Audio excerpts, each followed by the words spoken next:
Hey, Brann, can you hear me? Yeah, Okay. I'm now I trying. can. I don't know if I should do headphones or not. Let me see here. Actually, I don't hear it in my headphones. It's coming to my regular one. All right. So much for headphones. I like every time I do this, I'm always like tweaking the setup. Yeah. It's like, get the camera angle so I'm not like looking like a 70-year-old guy who's taking like a Facebook profile picture. He's like, like that. Yeah. You don't want that. You don't want that.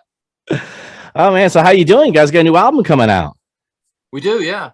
Comes I out was on Friday. October, yeah, Friday, October 29th. Hushed and Grim. I gotta say right off the bat, um, I gotta let you know that the episode you guys were on of Game of Thrones was the first episode I watched. Really? Okay, that was I really wasn't into it quite yet. And Yeah, that's deep in the story. and yeah, and so but that particular episode, I mean, that battle, I was like, the hell is going on here? I'm like, this show is so cool, Yeah, because that was insane. every time I flipped it on, it was just like, blah, blah, blah. Like, if I saw the gratuitous nudity, I would have kept on, but, Of course, uh, yeah. but I saw that battle and I was like, this is the coolest thing ever. And I learned that you guys got to be extras in it. And then, so then from that point, I was like, okay. And I went and binged, through and got myself caught up a little bit later on. But I couldn't help notice the album cover here is looking very much like the three-eyed raven tree a little bit. Yeah. I mean, it's nothing like a big beautiful tree, right? Yeah, it's like kind of creepy. Yeah. There's some pretty wicked looking trees out there. So they lend themselves to epic albums. And who does the artwork for your guys albums? Because like the artwork has been like over the years, it's been like really very intricate.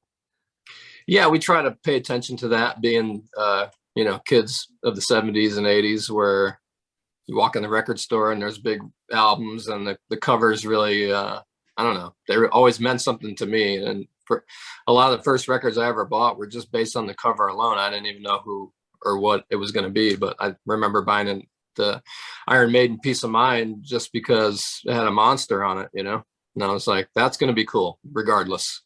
Yeah. So guy named Paul Romano did this one, and he's done a lot of art for us. We've been working with him since the very beginning.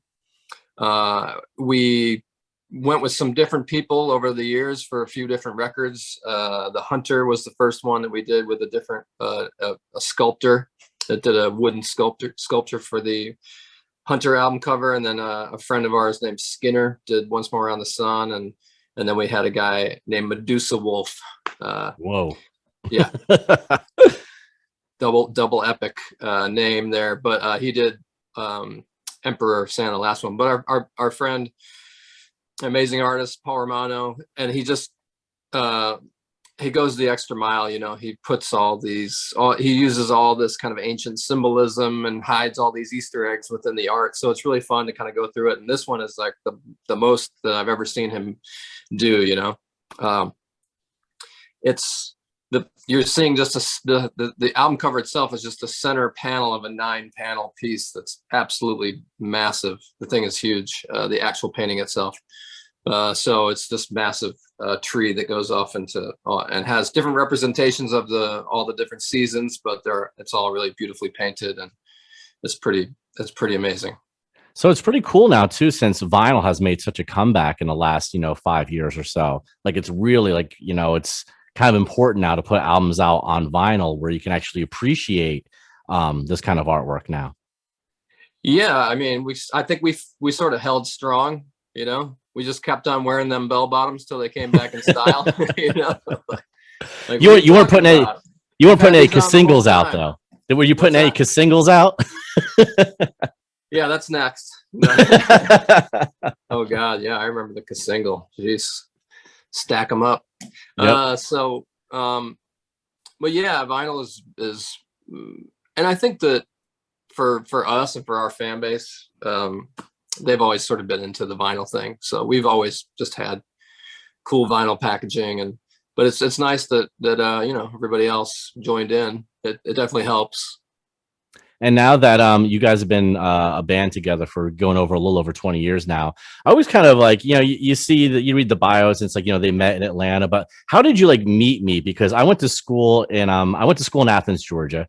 I went to UGA in the mid 90s, and I had friends that all like, I worked at this place called Dial America. It was a telemarketing place. He sold Sesame Street books over the phone, but Oh, pretty sweet. much, yeah. But pretty much like like everybody, like a lot of band networking went on in there, and one band actually got a record deal out of it, a band called Trinket. I used to sit next to the drummer from Trinket. We'd sit there making phone calls, and they got the record deal with RCA. And he was like, "I'm out." Oh yeah, But okay. but how did you guys like meet? Like, was it like at a venue, a bar, Applebee's? Where you guys actually meet? Oh yeah, Applebee's. No, we we're sort of two halves of different bands, that Mhm. like myself and Bill, the guitar player, were from upstate New York originally, or Western New York, Rochester, and we played in a band from Massachusetts called Today's the Day. And when we were done being in that band, we decided to move to Atlanta to start our own thing.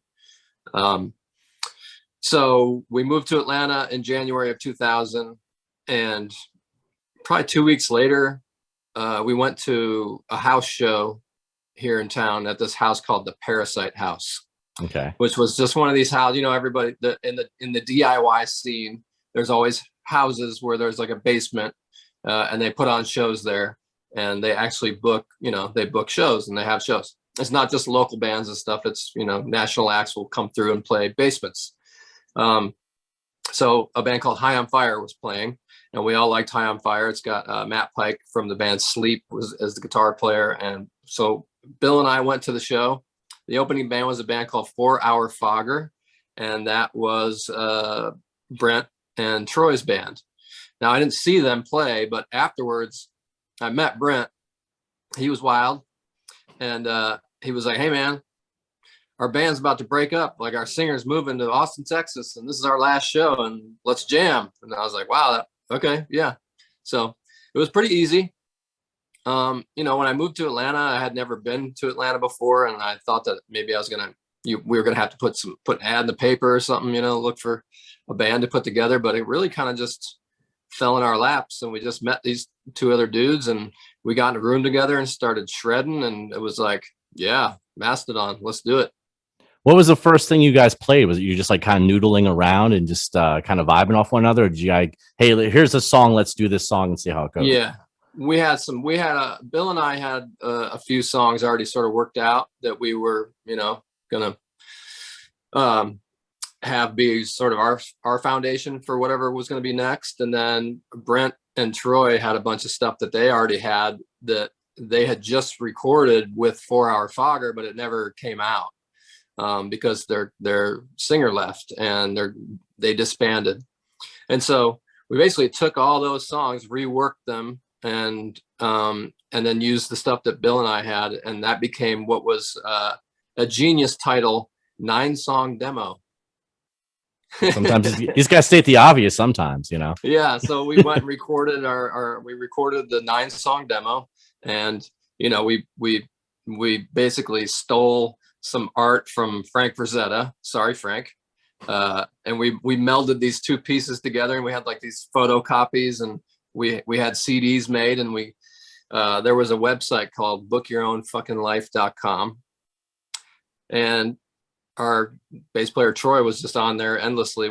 I don't even think we had a full set together yet, but we were already booking a tour to get in a van and start chasing. So we got to work real fast. Did you even were you even in town long enough to try to find like a regular job, or did you just Yeah, I had a job. Yeah. I had 2 jobs because I had about $200 in my pocket after I paid my first month's rent. And so I was like, I need a job like fast. And so I didn't have a car or anything. So there was a place called Junkman's Daughter that was like a I know that. Yeah. Yeah, big cool thrift store type thing. Yeah. Hipster store. Yeah. So I walked there and I was like, oh, everybody in here has tattoos and piercings and stuff, and so I could probably work here. So I got a job there, and then I worked at a bar called the Star Bar that was across the street, which I initially was doing sound, but then I found out that the door guy makes $20 less than the sound guy, and the door guy job was way easier. So I did that instead. And then you get to meet people at the door, you know? Yeah, just hang out Yeah. there and they buy you beers and you know, Yeah. it's all good. And then, Only but like, only had to rough up a couple of tough customers, but then, you know, you handled that, you know? I handled it. It was fine. But then, but pretty much right off the bat, you guys were like, you know, doing the whole van thing and just impounding the pavement pretty much, right? Yeah, we just, I mean, we took every show we could. I mean, you know, we just got to work and rolled the sleeves up. And I had a conversation with everybody that was basically saying it's going to take 5 years minimum of just eating bologna sandwiches and sleeping in cat litter before we get anywhere. And literally 5 years from saying that, you know, Leviathan had come out and we were on tour with Slayer and doing the Ozfest. And that's when things really changed, was after Leviathan 2004.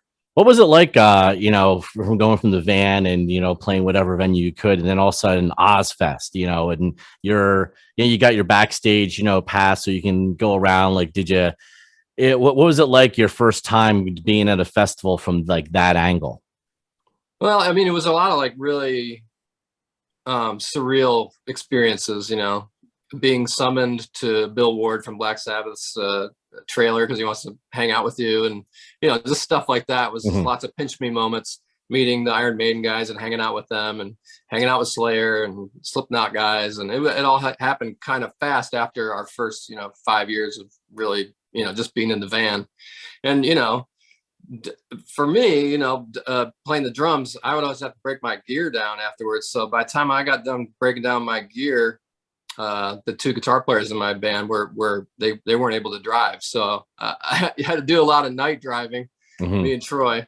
And so being on the bus, it was nice to get a break from that. You just crawl in your bunk and go to sleep.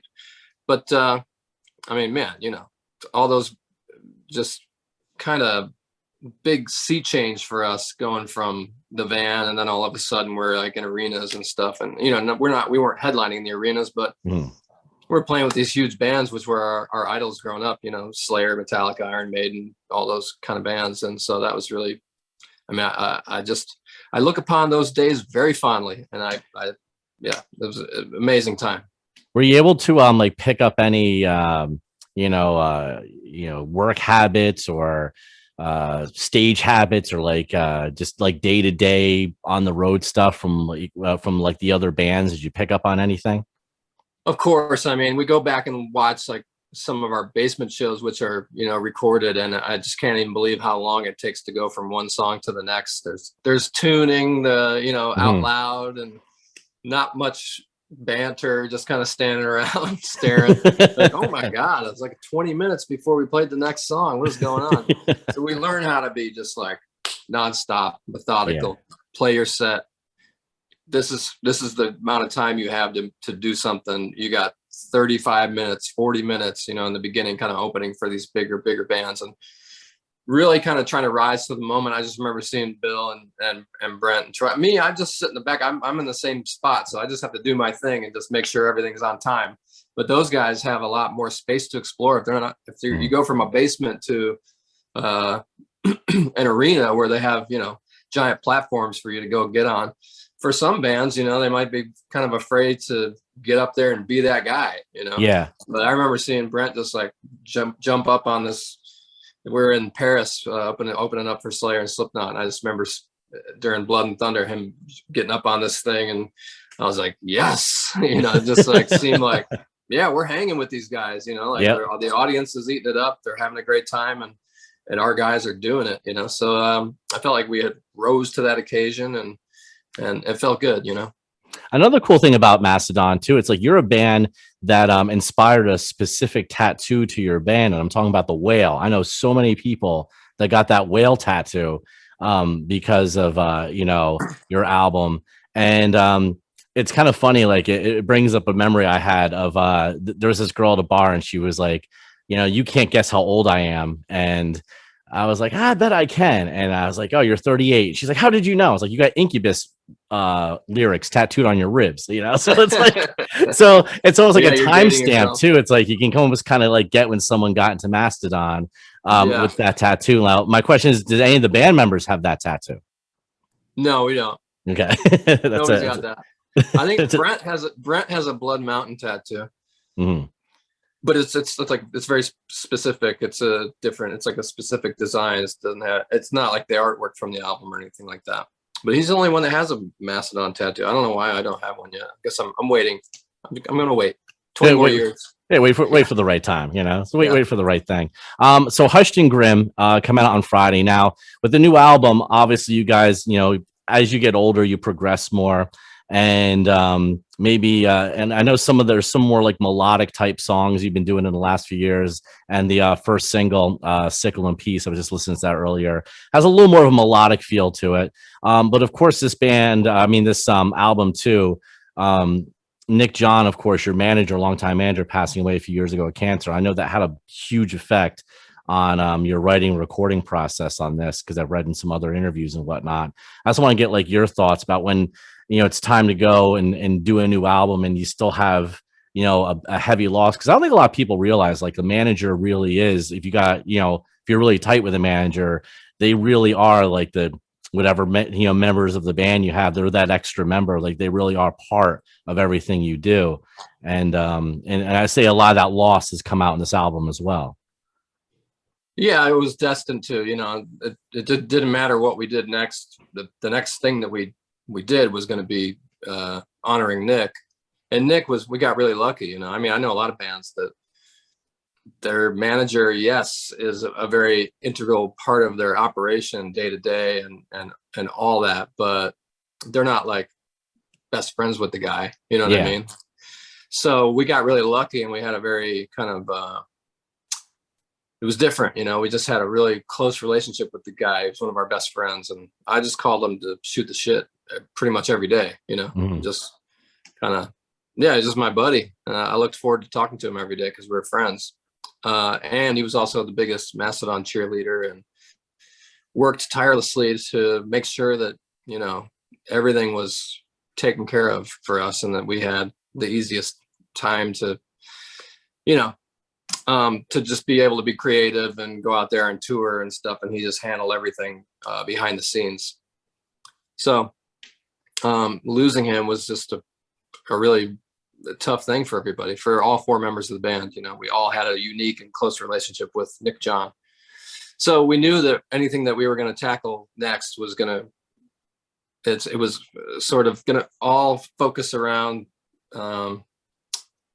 that person, and letting the world know how special he was to us and what he meant to us, for all our, diehard fans, to really let them know, because he was so behind the scenes. You don't hear about these people a lot. You just think, oh, it's those four guys and they're just doing their thing. Like, no, there's a network of people that are helping to make sure that you hear about what they're doing in the coolest way. Yeah. So, and they don't take any credit, and they don't want to. They want the focus to be on the band, and they want that. But when we lost him too soon, we want to let the world know that he existed, because he was so important to not only the band, but to us as people. And I think as artists, when we're sitting down and being creative, it's impossible to like sidestep something that was so massive, as far as like, a tragedy in our lives. That's going to inform your art every time, maybe more than anything else. It's a way to process it. It's a way to try to get through it. I don't know if it's cathartic, but I think it definitely definitely helps me, sort of examine what happened, and we don't talk about it, because we're dudes, and we don't talk about our feelings, but we sing about our feelings, and we play riffs about our feelings, and so yeah, the record's got all the feels. So I mean, it's very I think it's literally painfully obvious when you listen to the whole thing start to finish. But we've always sort of been melodic. I mean, we even in the Remission stuff, there's a lot of melody in there, as kind of yelly and screamy as it was, and crazy, unhinged. There's always been melody, and as we've moved along and taught ourselves how to sing better, we feel like searching for those melodies for us is a lot more interesting than just yelling and screaming. This is what we're into right now. And plus too, like when you get you've been around for 20 years, and like the physical aspect, especially you with the being a drummer, you know, a lot of people like, you know, a drummer really is an athlete, and you got to go out there. You know, if you're on a, you know, a big tour, you're looking at 40, 60 nights or whatever of just, you know, especially in a metal band. I mean, you're working. Yeah. Like, That's how I can drink beer and eat cheeseburgers. but plus two, like, do you ever get like, you know, like wrist injuries, elbow injuries? Like, how do you fight through that stuff? And or have you not maybe got lucky? Have you been all right so far? I've been pretty good. I've never had anything, you know, knock on wood, of course, that has Mhm. been too debilitating. But you know, I mean, I've ripped my hands up with blisters, and you know, had the odd pulled back muscle or something like that you've had to roll up there and just do it anyways, and you know, get the icy hot going and all that good Yeah, stuff. So it is a very biofreeze. athletic, yeah, it is a very athletic. You know, metal drumming should be a sport in the Olympics. I firmly believe that. And it's Yeah. you know, it's especially, I mean, some of these like death metal guys that are just going a million miles an hour. It's really impressive to watch. And you know, but yeah, I just always try to keep in shape. You know, I try to work out all week long, and I go down and play my drums all the time, and try to maintain a high level of intensity when I do so that I'm ready to go on stage and be there. But I never can really quite get to that stage adrenaline and all that stuff. You know, it takes me 2-3 shows. Any drummer's going to tell you the same thing, especially with something as intense as metal or jazz or something. And you're going to have like 3 or 4 shows, and then you'll feel at home. You'll feel like, okay, now I'm really actually powerful back here. What drummers were that inspired you, or like what drummers have you looked up to over you know, growing up? And like, was there a drummer that got you into like, oh, I saw this guy drum, I'm going to be a drummer? Well, my uncle Mark, really, Okay. he was just a few years older than me. Probably about 7 or 8 years older than me when I was born. And then when I was real little, you know, my parents were young, and so we were at our grandparents a lot. And my aunts and uncles were all pretty young still. They all lived at home and stuff. So it was fun to be over there. But my uncle played drums in my grandfather's band, and they practiced in the attic. And so when we would go over there as kids, I would go up and see what my uncle Mark was doing. He was usually up there playing the drums. And so I felt a real pull towards the drums at a very early age, like 3-4 years old. I remember would go home and would go to sleep and think about the drums. And when are we going back over to Grandma and Grandpa's? I want to go play drums with Uncle Mark. And, you know, and so he put me back behind the kit. He had a really small kick drum, so I could reach the pedal at like age 5 or 6 or so. And he put records on like Montrose and Deep Purple and Nazareth and stuff like that, and put headphones on me and he'd just say, play along, see if you can lock into that beat.